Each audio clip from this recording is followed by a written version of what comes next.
This episode originally aired in 2024.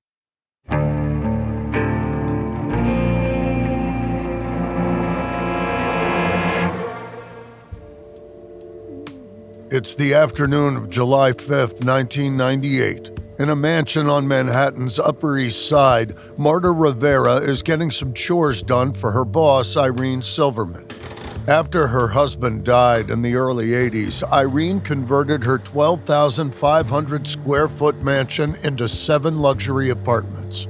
She rents most of the rooms out to wealthy locals and occasional short-term visitors, and occupies the 2-story penthouse herself. With so many people living in the large building, Irene keeps a staff of about 10 on hand to help things run smoothly. Today, though, Marta's the only one on duty. Irene pays Marta to keep her company and perform odd jobs over the weekends. It's a position Marta enjoys. Her responsibilities are minimal, and Irene is a kind, generous boss. Marta's watching Irene's bulldog, Georgie, today. After putting a few of Irene's delicate nightgowns in the washing machine in the utility room downstairs, she takes the dog up on the small roof terrace to do his business. Then she goes back downstairs with him to hang up the nightgowns and grab herself a bite to eat. It's just before 5 p.m. when the phone rings. The line in the utility room is linked to Irene's apartment, so Marta usually lets it go for a few seconds in case Irene wants to pick up. This time, though, the ringing continues, so Marta answers. The voice on the other end is one Marta doesn't recognize, which is strange because Marta knows most of Irene's friends. But then it gets really weird. Without introducing themselves, the person adopts a haughty tone and tells Marta that if people from the tax department show up at the mansion in the next few days, she's to turn them away immediately. Confused by the order, Marta tries to get more information from the person. If nothing else, she wants them to talk a little more so she can figure out if they're a man or a woman. It's definitely someone who's trying to disguise their voice by the sounds of things. The caller ignores Marta's question and gives her another instruction. She's to take Georgie the bulldog home with her at the end of the day. Again, there's no explanation offered.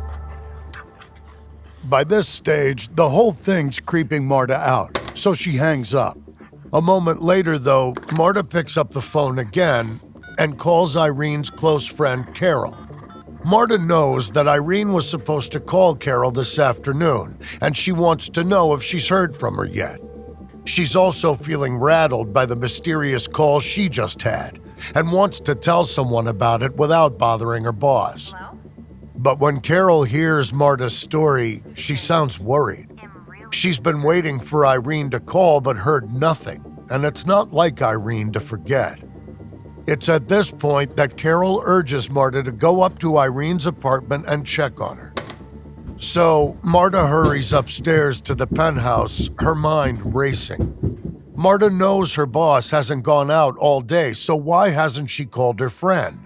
She knocks on Irene's door, but there's no answer.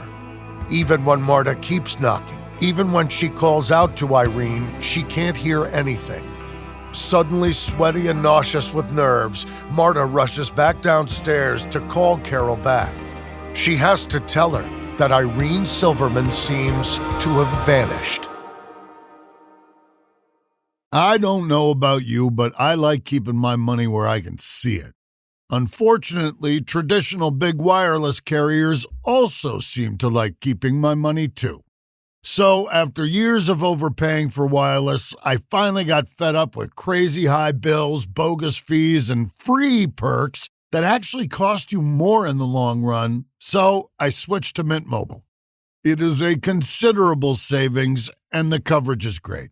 So stop overpaying for wireless just because that's how it's always been. Mint exists purely to fix that. Mint Mobile is here to rescue you with premium wireless plans starting at $15 a month. All plans come with high-speed data and unlimited talk and text delivered on the nation's largest 5G network.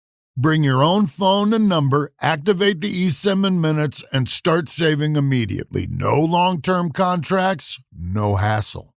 Ditch overpriced wireless and get 3 months of premium wireless service from Mint Mobile for just $15 a month.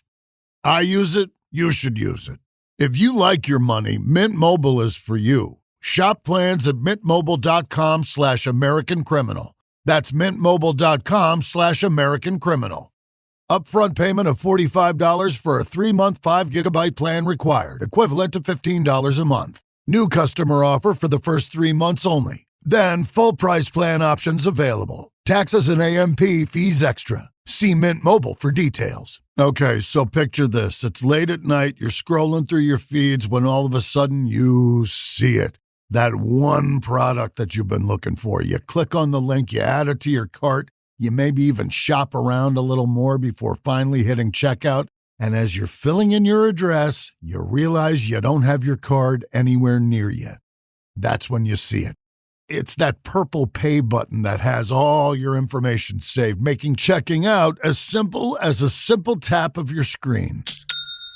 Accelerate your efficiency, whether you're uploading new products or trying to improve existing ones. Shopify is packed with helpful AI tools that write product descriptions, page headlines, and even enhance your product photography.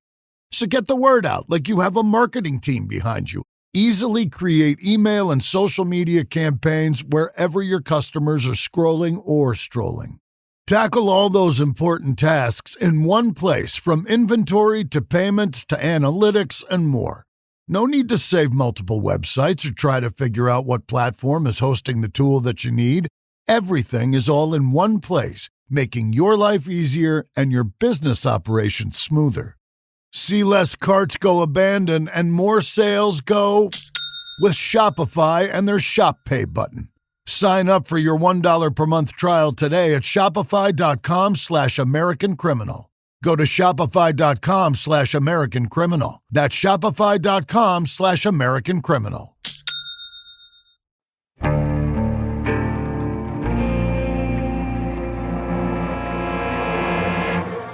From Airship, I'm Jeremy Schwartz, and this is American Criminal.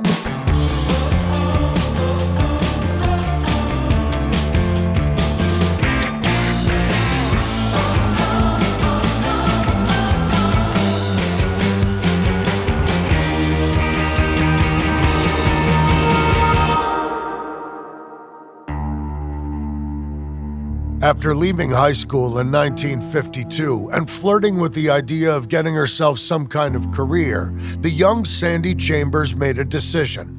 Sandy, the woman who would one day become Sante Kimes, realized she'd much rather find a man who was willing to do all the earning for her. But then, once she had a ring on her finger, Sante wasn't satisfied. Sure, her husband was doing well as a property developer, but it wasn't enough for Sante. She wanted more for herself, even if it cost her husband everything. The marriage eventually broke down, thanks to Sante's abusive nature and irrepressible criminal urges. Sante walked away with a young son and a new plan. She was going to marry a millionaire. That way, she'd have plenty of resources to fund her expensive lifestyle, while she supplemented her needs by stealing and committing insurance fraud at every opportunity. Plus, a man with deep pockets could easily bail her out of jail and pay for the lawyers Sante would no doubt need to defend her in court. But to get all of this, Sante would have to reinvent herself. When she was young, it was enough to be beautiful and commanding. Now, as she hunted millionaires, Sante had become everything she believed her prey wanted her to be. If she was going to bag herself a wealthy suitor, she had to radiate elegance, sophistication. Of course, it was all a disguise, a mask Sante donned to fool people. But once the man of her dreams realized what Sante really was, it was too late. This is episode 2 in our 5-part series on Sante Kimes, The Art of Being Rich. It's the spring of 1970 in Palm Springs, California. 7-year-old Kent Walker is standing in a stylish living room, wearing a suit jacket and tie. His mother Sante has always liked him to be well-dressed, even when it's just the two of them at home. But this evening there's a special reason for Kent to dress up. Sante's got one of her gentleman callers over for drinks. Kent holds his hand out to introduce himself to the man. He's older than Sante and seems amused by Kent's formality, but he's taken aback when the kid asks him if he'd like anything to drink. He looks at Sante as if checking to make sure that this is all okay.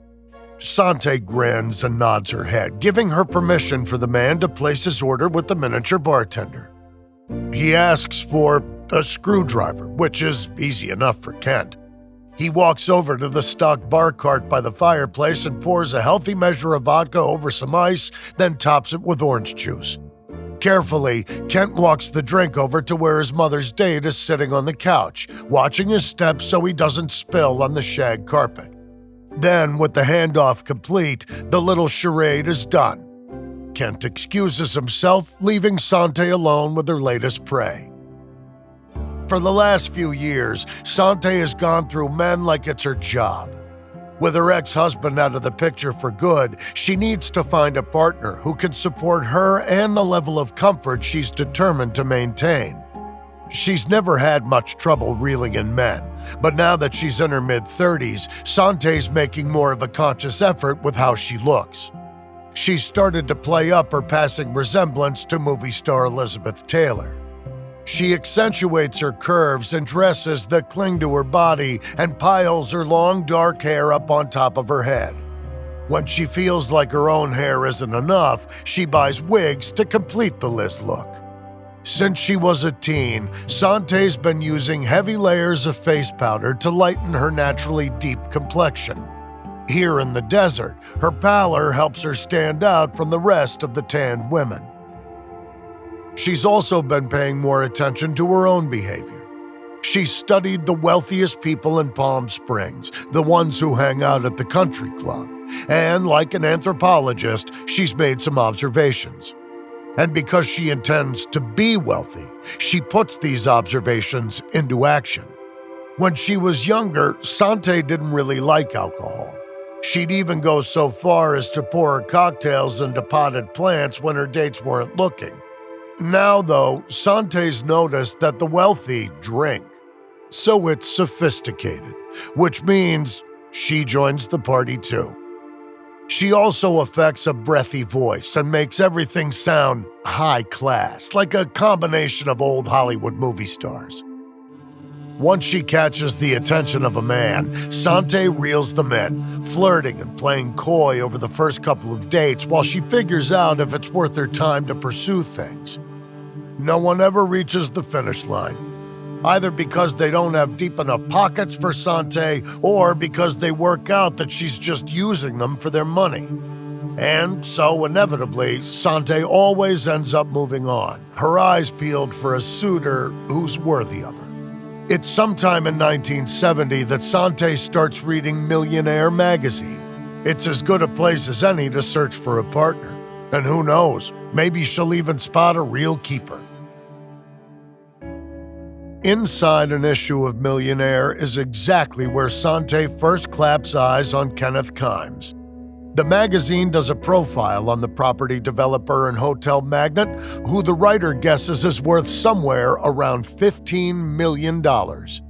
He has a respectable portfolio, including a motel right across the street from Disneyland and a 150-room hotel in Palm Springs.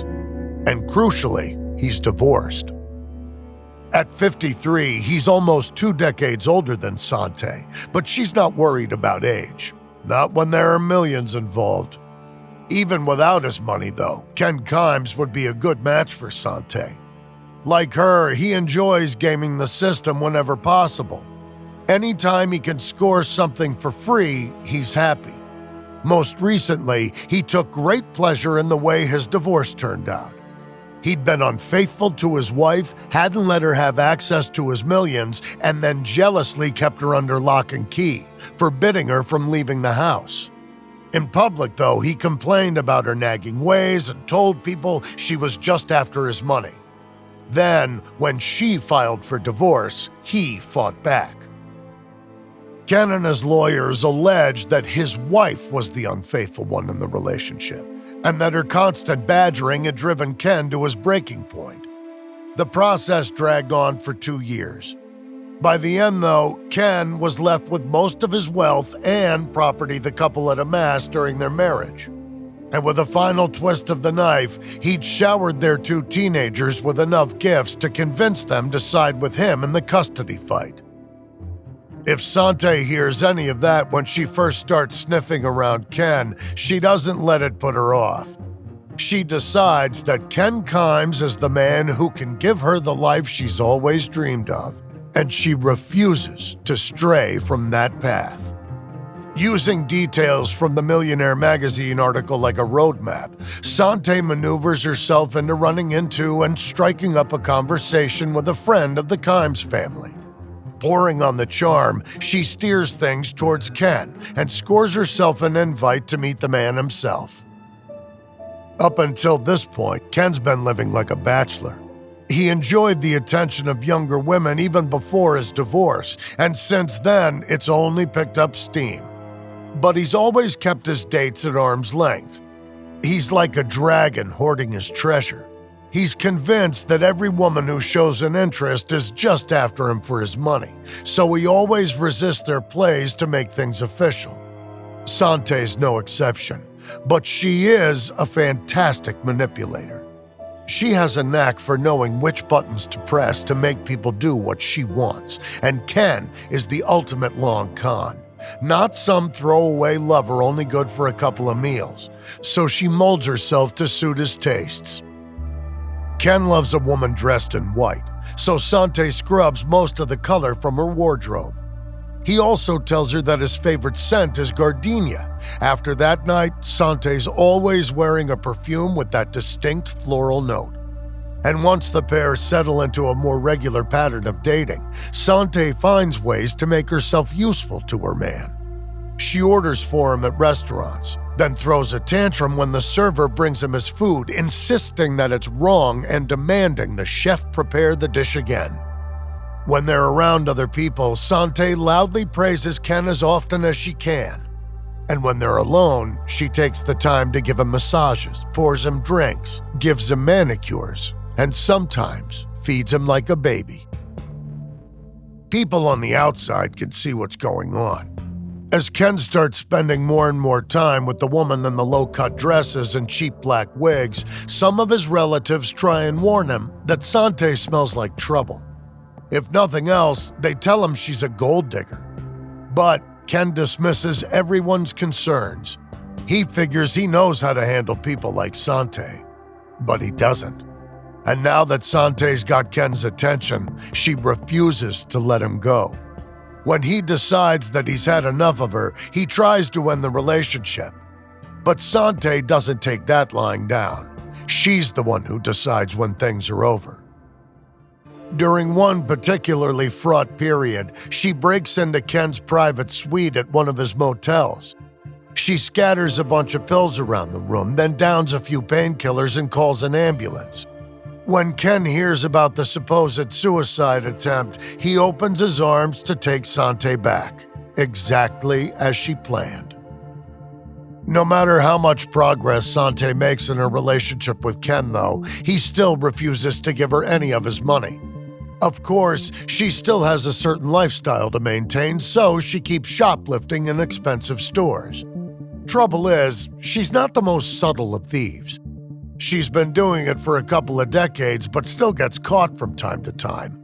Only now, instead of her first husband, Ed, Sante's got a new man to call on when she needs bailing out of jail.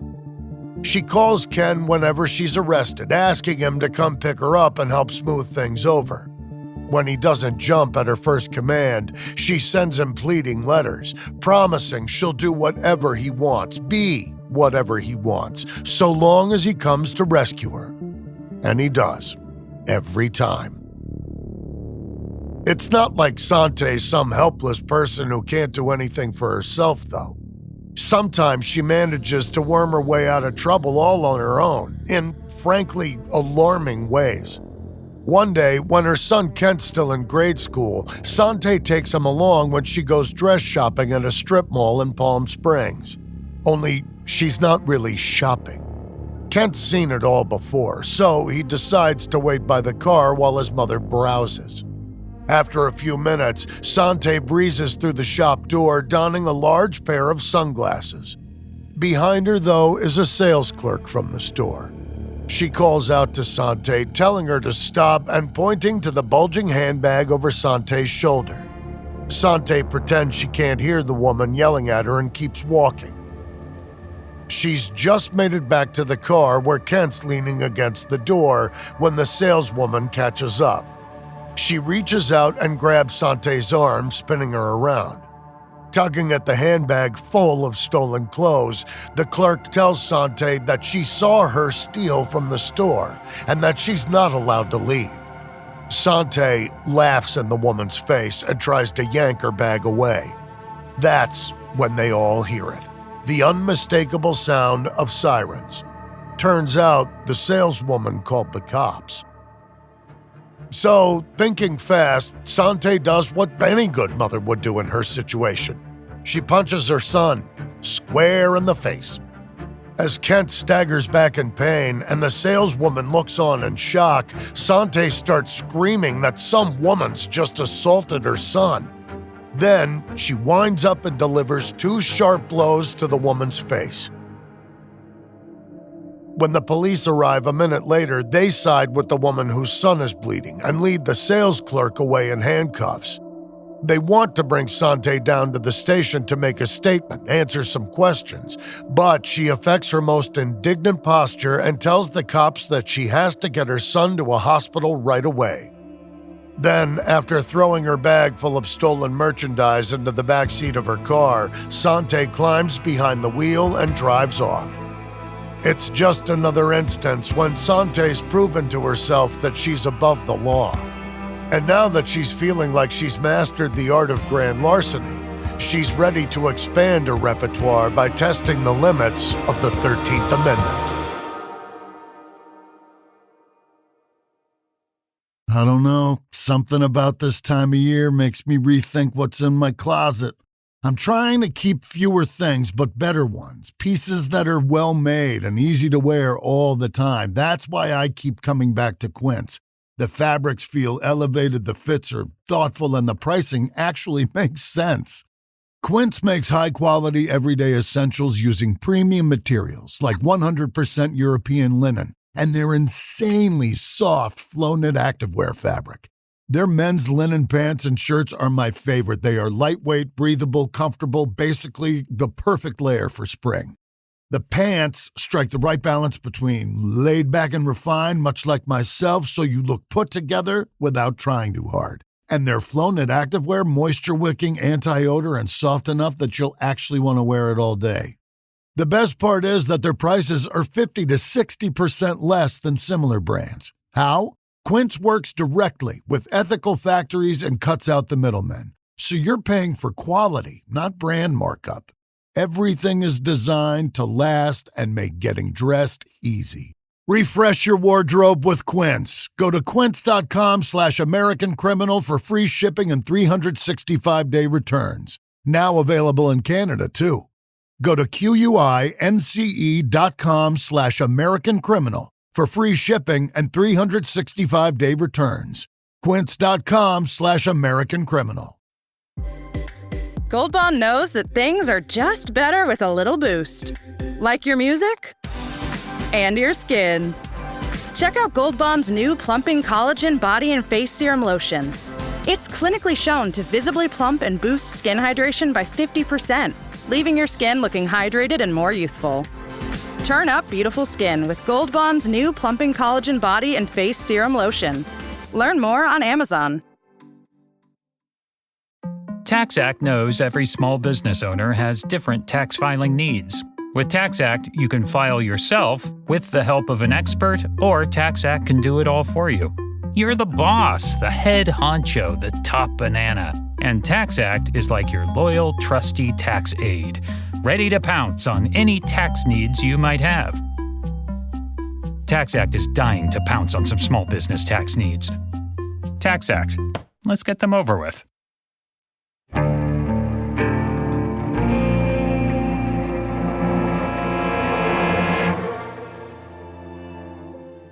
It's a Sunday in early 1972, and Sante Walker's taking a road trip with her boyfriend Kenneth Kimes. Her 8-year-old son Kent is in the back seat of Ken's luxury car. The trio are cruising down the highway, heading from Palm Springs, California towards the U.S.-Mexico border. Sante wants to pick something up for the house. This isn't the first trip Sante's made into Mexico, so the whole process feels familiar to her. Boring even. The line at customs, the border agents, she ignores it all, happily chatting to Ken as they head for a small town across the border Sante's visited before.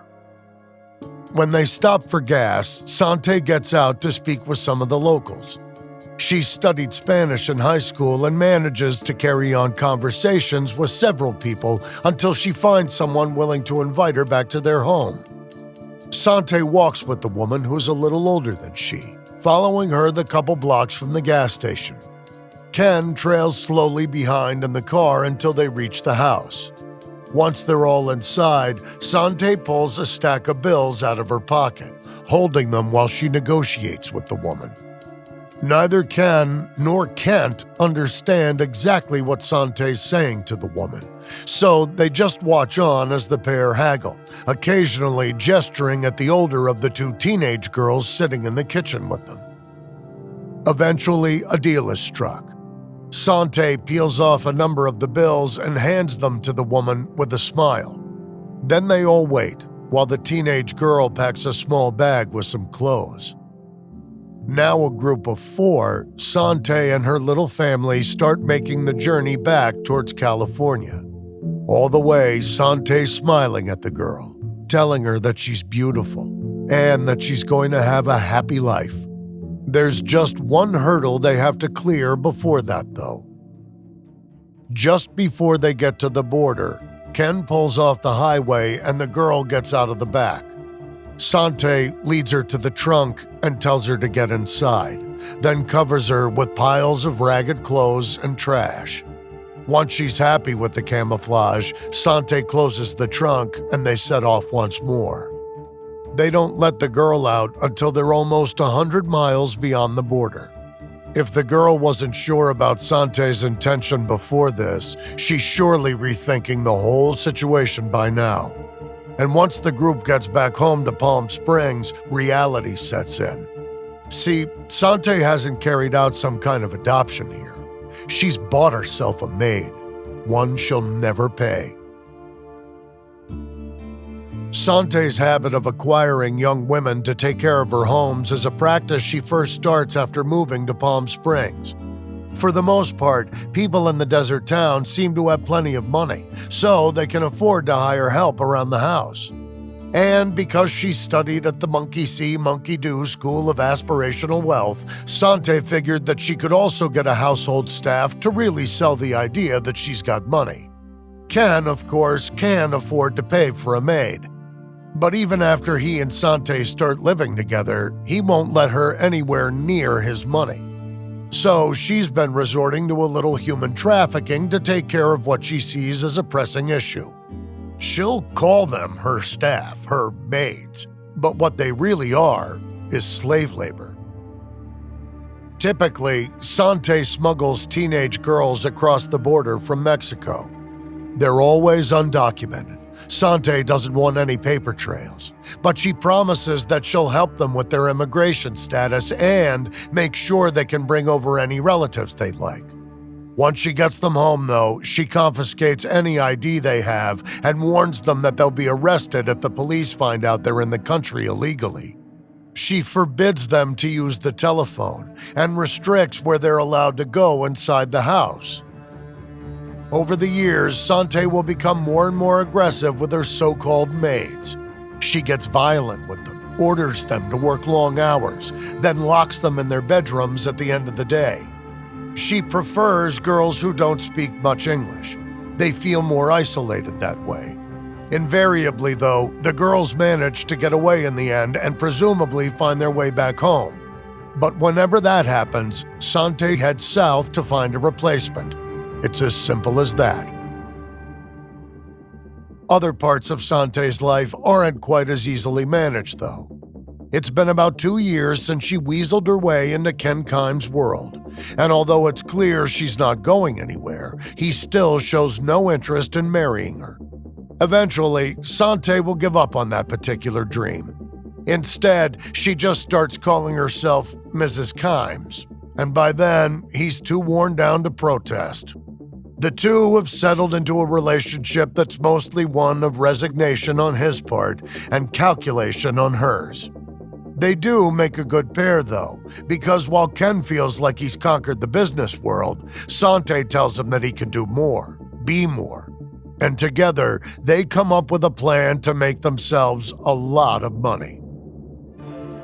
In April of 1972, Ken launches a company. The only thing it does is print posters, 2 specific designs. One has a picture of the flag from every nation in the world, and the other features state and historical flags from within the United States. Ken's hope is that they'll be able to sell the posters to schools for $15 a set. The posters will then go up in classrooms across the country just in time for the bicentennial in 1976. Ken's a patriotic guy at heart, but he's not above riding the swell of publicity around the anniversary all the way to the bank. With that simple business plan in place, Ken and Sante get to work, because of course Sante's involved. Officially, she's styling herself as Ken's assistant, but she's doing a lot of the legwork to get the scheme up and running. Over the years, Sante's dabbled in the world of public relations, and now she wants to put her minimal experience to good use. One of the earliest coups is scoring a meeting with an Undersecretary General at the United Nations. What's said at the meeting doesn't matter, but 2 important things come out of it. The first is a photograph of Sante, Ken, and a high-ranking UN official. She and Ken can use that as a sign that their business has the backing and endorsement of a powerful organization. The second boon is the stack of letterheads Sante swipes from the guy's office. When she and Ken get back to California, she makes more copies of the letterhead, then uses them to send out forged letters of introduction to various officials from their new UN contact. Once their business has the smell of legitimacy, Sante and Ken start taking trips to the East Coast, where they talk up their posters and boast about their patriotism. After the UN meeting, Ken's invited to connect with the American Revolution Bicentennial Commission in Washington, D.C. Again, it's little more than a photo op, but Sante milks it for all it's worth. Afterwards, she sends the commission a press release about the event, where Ken was given a bicentennial pin. In her release, she refers to Ken as an unofficial honorary bicentennial ambassador. The commission prints Sante's words in their newsletter, which she takes as an endorsement of the title. She'll refer to Ken as Ambassador Kimes for the next 2 decades, and use the clout that the name brings to pull off some audacious stunts. One of these is in April 1973, when Sante forges a memo from the White House Communications Director. Dropping Ken's name and make-believe job into the document, Sante finagles a face-to-face conversation with the First Lady. It's a brief discussion, but Sante will later tell everyone that Pat Nixon eagerly promised to help her and Ken get their posters in every classroom in the country. Knowing how important photographs with powerful people are to their business plan, Sante brings her own camera to the meeting and insists on documenting the moment as evidence of just how important she is. From there, Sante works all her contacts, talking Ken and their business up to anyone who'll listen. She sells Ambassador Kimes as a self-made entrepreneur with a patriotic streak as robust as his bank balance. Such is the reputation she builds for him that Ken is even invited to lead the Pledge of Allegiance at the Rose Bowl in Los Angeles on New Year's Day 1974. After just a couple of years, the pair of them are making solid headway. Ken is the face of the company, Sante is the devious woman behind the man. Feeling good about how things are going, they print 500,000 posters, all of them branded with the official logo of the bicentennial, ready for the sales to pour in as the event gets closer. If they stay the course, they're on track for a big payday. And at this point, they need to make that happen. Ken's already shelled out something close to $400,000 promoting the business. But Sante Kimes isn't one to maintain a steady pace. She only has one speed, one reckless, self-important gear she's in at all times. It's February 26, 1974. Sante and Ken are in Washington to make more crucial connections to help their business. But this time, they're not content to settle for formal meetings in stuffy rooms. No, tonight they're aiming to rub shoulders with some of the most powerful people in the country. These aren't big, anonymous political campaign events either. Sante and Ken shoot straight for the top, or as near as they can reach for now. With Sante dressed all in white, a fur hat on her head, and a box full of flashy jewelry scattered about her person, they head first for Blair House. Vice President Gerald Ford is hosting a formal reception there. Sante stands out in her tasteless ensemble, drawing confused glances as she joins the receiving line, but she manages to get yet another valuable photo, this time with the VP himself. The couple even make small talk with Ford and his wife before making a quiet exit. From there, they head to a gallery where there's a reception for the director of the Smithsonian Institution. But they don't make it past the guy checking names at the door. Undeterred, they make their way to Embassy Row, where they burst into a cocktail party at the German embassy. Confused by the uninvited guests, the ambassador's wife asks Sante if she's in the right place. Putting on her haughtiest voice and using her most indignant tone, Sante asks for the ambassador of Belgium. Anyone else might call it quits here, but Sante's not anyone. And when the ambassador's wife offers them the use of her driver to get to the Belgian embassy, Sante accepts. There, she and Ken are told that the ambassador is hosting a private dinner at his home. So, off they go in their borrowed limo to crash yet another event.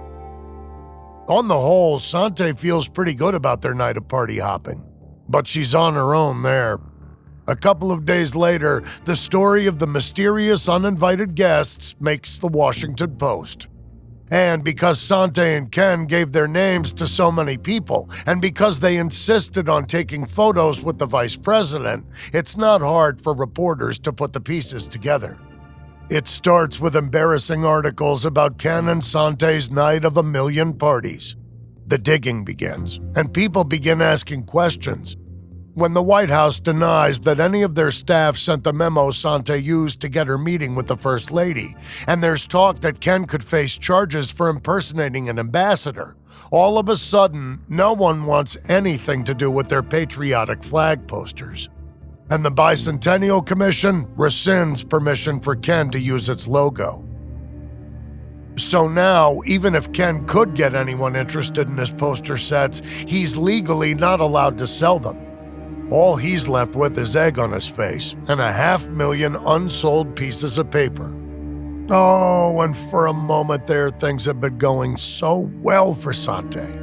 She'd landed her millionaire at last and was proving her worth by helping him build another business. Now, though, she's feeling the ground shake beneath her feet, and Ken is mortified by all this negative press, not to mention how much money he's lost on the now worthless business. Sante's worried that he might leave her, for good this time. And if he does that, she'll have nothing. So, even as the dust is settling, Sante starts making her plan. She needs to find a way to tether herself to Ken. And if he won't marry her, then there's one thing that she figures will do the trick. It's a small thing, really. Hint, it's the size of a baby.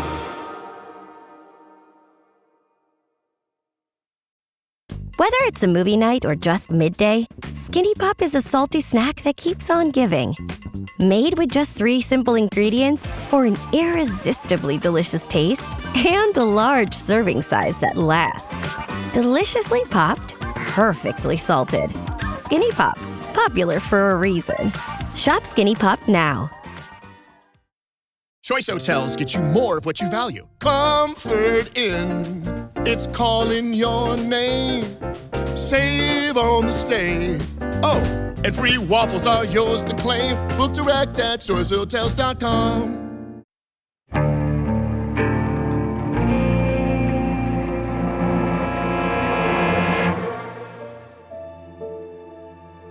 It's March 1975, and 12-year-old Kent Walker is just arriving home from school. He and his mother, 40-year-old Sante, have moved to Newport with Sante's beau, Sante Kimes. As soon as he walks in the front door, Sante calls Kent upstairs. She sounds odd, excited maybe, he can't tell. Kent hesitates. He wants a snack, but his mother can get mean when she's annoyed with him. So he drops his school bag in the hall and goes upstairs to find out what's going on. Sante meets Kent at the top of the stairs and crooks a finger at him, inviting him to follow her into one of the spare bedrooms. Inside, the curtains are drawn, keeping the room dim. But what Kent can see is unmistakable. There, in a crib against the wall, is a newborn baby. Kent looks at his mother in shock as she tells him that this is his new brother, Kenneth Jr. He can't believe it. He didn't even know that his mother had been pregnant. Kent Walker's not the only one who struggles with Sante's revelation. Ken Sr. wasn't happy about the news when Sante told him she was pregnant months back. Scratch that. He was furious. He was almost 60. He already had grown-up kids and didn't want another baby. Sante, though, is delighted. Privately, she tells Kent that little Ken Jr., Kenny, is the reason that Ken Sr. is still around. If she hadn't gotten pregnant, she's sure he would have left long ago. Now, though, he's staying. And as a bonus, Sante's positive that her new son is her ticket to inheriting all of Ken's wealth when he dies. Until now, Sante's felt unsure of her position. She's worked hard to cut Ken off from his family. She calls them the creeps and tells wild stories of them stalking her, threatening her, even painting ominous messages on her walls in blood. But with Ken's ongoing refusal to marry her, Sante's always worried that she won't make the will, or that his kids will contest it if she does. But surely she's safe now that she's had Ken's baby. Little Kenny is Sante's insurance policy, and she's convinced it'll pay out. In June 1975, Sante and Ken Sr. decide that they've had enough of California. If nothing else, Sante's had a few too many shoplifting arrests in the last couple of years, and now that their little family is grown, it's time for a fresh start. So they pack a few bags and the 2 boys and get on a plane to Hawaii. On paper, the move could mark the beginning of a new chapter for Sante and Ken Sr. If she wanted to, Sante could turn over a new leaf, stop her scheming, and enjoy a peaceful island life with her millionaire. But of course, Sante doesn't want any of that. She wants glamour, power, and drama. It's the whole reason she went after Ken in the first place. Unsurprisingly, it hasn't created the steadiest of foundations for their relationship. Fueled by drink, the 2 of them fight constantly, often late into the night. And when neither of them is willing to concede a point, they call for their in-house referee, Kent. Before he's even a teenager, Kent has to moderate the couple's drunken arguments. They sometimes even haul him out of bed in the middle of the night to ask him whose side he's on and whatever inane subject they've stumbled onto. That's exactly what happens one night after they all move to Hawaii. Kent's woken up by Ken's frantic shouts to come quickly into the kitchen. When he arrives, he finds Ken Sr. in his underwear and Sante in a nightie. Ken looks at his stepson and just points at Sante, who's just peeing all over the floor. As best as Kent can work out, it's some kind of punctuation to whatever point Sante's trying to make. But as soon as Sante realizes that her son sees her, she gets mad. Embarrassed by her own behavior, she flies at Ken and starts to slap him. He holds up an arm against her blows, but she's so close to him that he knocks her in the face, ripping out some stitches above her eyelid. She's just had some work done, see, and now her face is bleeding on top of everything else, so Sante reaches out, grabs a fistful of Ken Sr.'s hair, and pulls as hard as she can, yanking out the fresh hair plugs he just got to cover his bald spot. The next morning, Sante and Ken act like everything's fine. They don't even acknowledge the bizarre, violent argument from the night before. Kent watches on in amazement as they settle back into their same dysfunctional pattern and resigns himself to being stuck in the middle of it for at least a few more years. He's finally reaching the age where he can see his mother for what she is, and things that once seemed like a normal part of life now start to stand out as just plain wrong. On April 17, 1978, a few years after their big move to Hawaii, Sante pulls 14-year-old Kent aside one day after school. She tells him that she, Ken Sr., and Kenny are going away for a little overnight trip, so he should find somewhere else to stay. It's a strange request, but Kent does as he's told, and has an impromptu sleepover at a friend's place. That evening, while Sante and Ken are in Maui, their home in Honolulu goes up in flames. The fire department is quick to respond and manages to save most of the house. But the next day, as investigators go through the burned-out section of the building, it's clear to everyone that this was an arson job. The fire started in 4 separate locations. Sante tells Ken Sr. that it must have been some of his relatives who did it. The creeps. Ever since Kenny was born, she's been obsessed with the idea that they're trying to kill her baby because he's competition for their inheritance. Ken doesn't buy it. Not really. And he's upset to have lost boxes of photos and mementos from his time serving during World War II. But he doesn't stand in Sante's way when she starts making the most of the fire. First, she files an insurance claim for $125,000, which is almost as much as Ken Sr. paid for the house. Obviously, the insurance company rejects the claim. At most, there's about $20,000 worth of damage. But Sante's never liked hearing the word no, so she takes her fight directly to the people in charge. She tracks down the insurance executives, cornering them in their offices, at their homes, wherever she can find them. She's relentless and apparently very convincing. She gets the full payout, giving her the money to remodel the entire house to her taste. Kent watches the whole thing go down, and it leaves a bitter taste in his mouth. He's always had a strange relationship with his mother. When he was little, she'd use him as an accomplice in her shoplifting schemes, but also throw him extravagant birthday parties each year, as if she was desperate to prove just how much she loved him. Now, though, Kent is drifting apart from Sante and tries to foil her schemes whenever he gets the chance. Every now and again, he sneaks money from his stepfather's pockets and drives his mother's latest enslaved maid to the airport. He'll hand the girl the cash and tell her to buy a flight back home. Though the maids are replaced easily enough, Sante's annoyed whenever her son displays anything that remotely resembles virtue. She makes fun of Kent for it, calling him a sucker, a goody-goody. Not that Sante's all that concerned with how her oldest boy's turning out. Why should she be?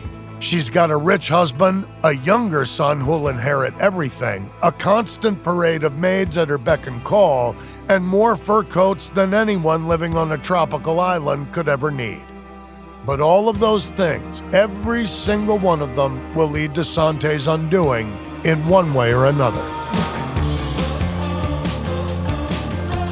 From Airship, This is episode 2 in our series on Sante Kimes. On the next episode, Sante's thieving waves land her in more hot water than she could ever have imagined.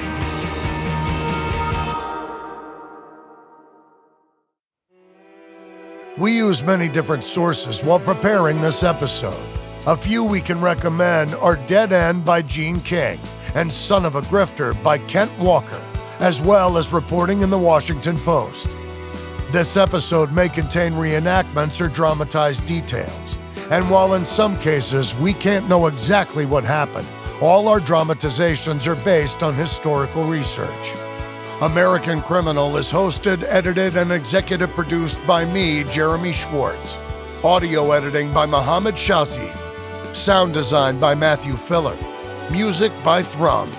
This episode is written and researched by Joel Callan. Managing producer Emily Burke. Executive producers are Joel Callan, William Simpson, and Lindsey Graham for Airship.